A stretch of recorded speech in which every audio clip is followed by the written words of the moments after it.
Em nome do Pai, do Filho e do Espírito Santo. Amém.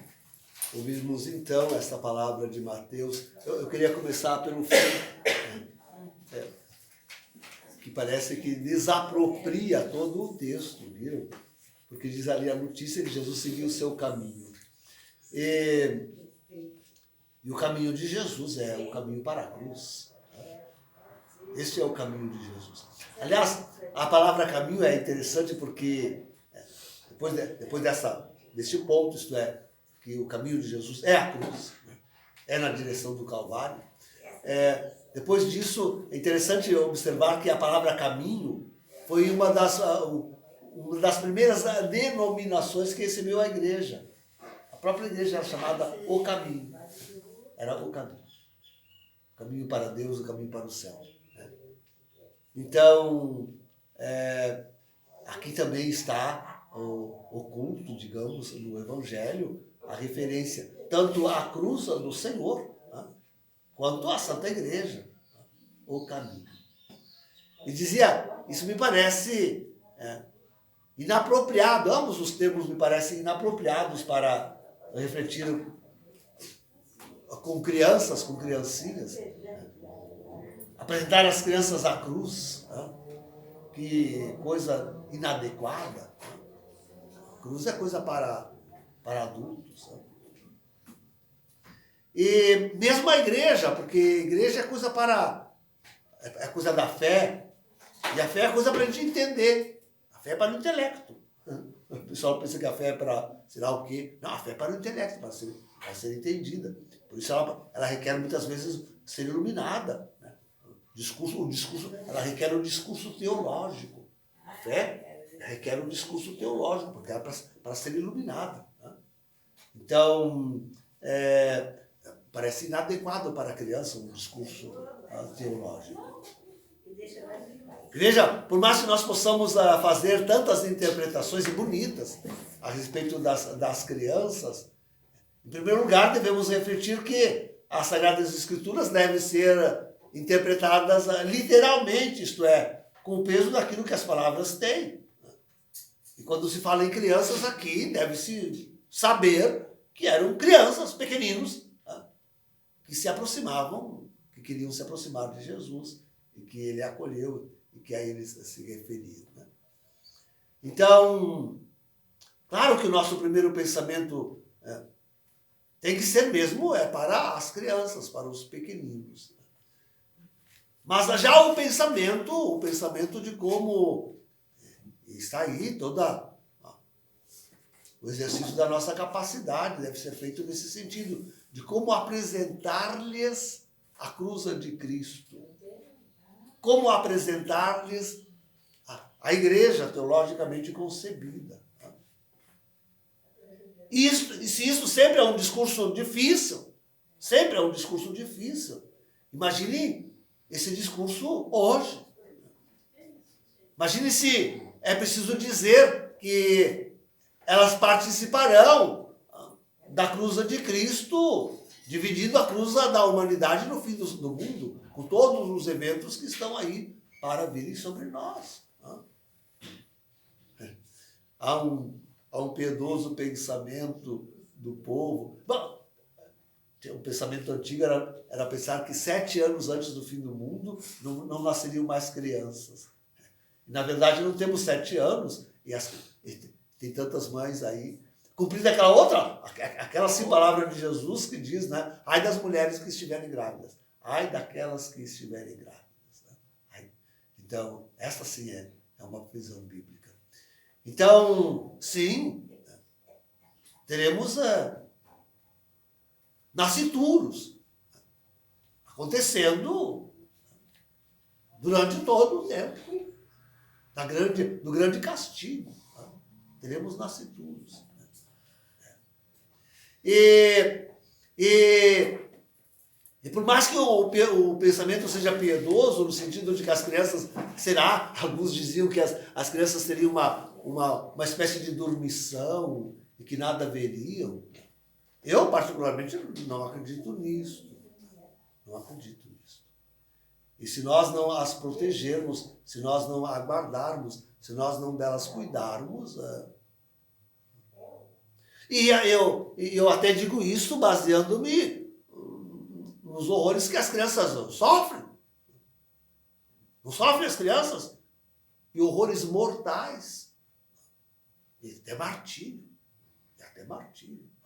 As crianças sofrem. Sofreram durante toda a história. Por que agora querem que elas vão se livrar assim, magicamente? Né? Magicamente. Não há porquê. Elas sofrem com seus pais. Né?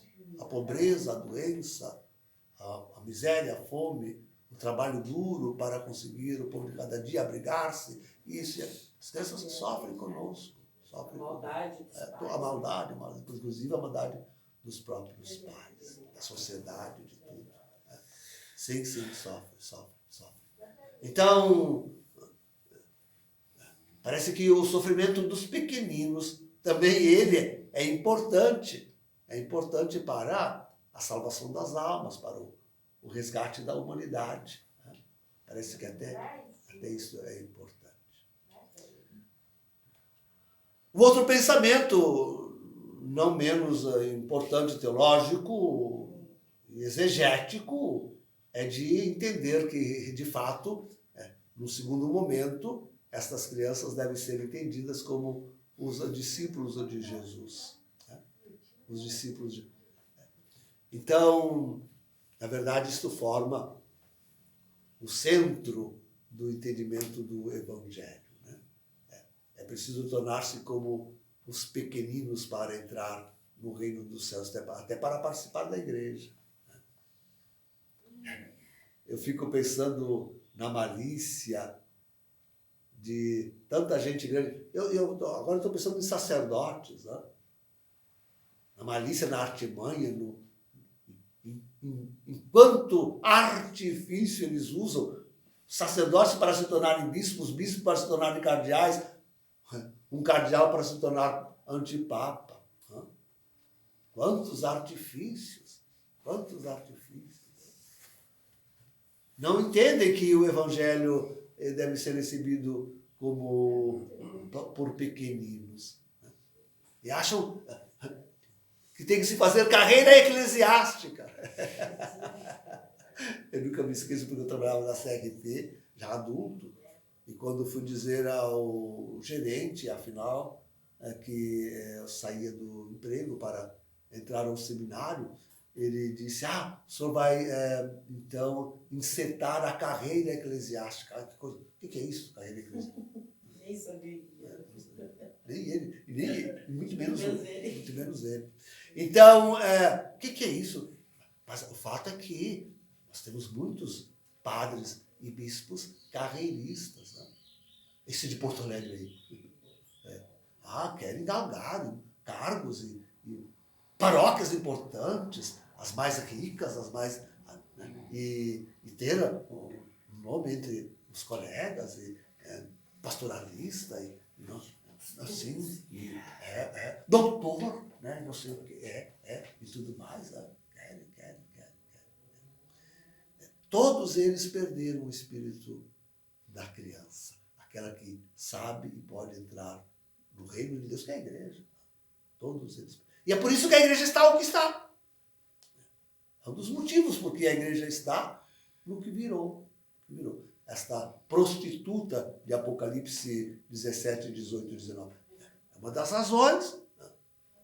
Porque perderam completamente o contato com o Evangelho, de pobreza, de humildade, de serviço, de simplicidade, de abnegação, de dar a vida, de salvar as almas, de querer o bem, de procurar o próximo, não o seu interesse, o seu egoísmo, a sua carreira, seus títulos, a sua posição. Não. Deixaram de ser crianças. Nós estamos no mês das vocações, né? Refletir isto. E acarreta o que acarreta, de fato, de forma que hoje a igreja é o que nós estamos vendo que ela é. O que ela é de fato. Aquilo que está escrito. Um horror. Aquilo que está escrito, Apocalipse 17, 18 e 19. Então, É preciso entender que sim, o Evangelho se refere aos pequeninos. Mas o Evangelho usa os pequeninos para nos chamar a esta pequenez, única capaz de traduzir o Evangelho para o tempo presente. Quando nós falamos em refúgio, nós estamos procurando, querendo formar um. Que outra vida teremos lá, senão a de simplicidade, de pobreza, de humildade, de serviço, de comunhão com os outros, de serviço, de procurar o interesse do outro, a salvação do outro, o bem das almas. Alguém pensa em fazer carreira em refúgio? Por favor. Você dar títulos e honorários. Isso é impensável no refúgio. Isso é impensável. Só para ser coroinha. Então aprenderemos, sim, aprenderemos de novo a ser como os pequeninos. Serviço. Serviço. Aprenderemos a amarga e pesada obra, né? Mas com certeza acabaremos por aprender. Em nome do Pai, do Filho e do Espírito Santo. Amém. Descobri o segredo de Ricardo. Ele tem que falar. Se ele tiver que escutar, ele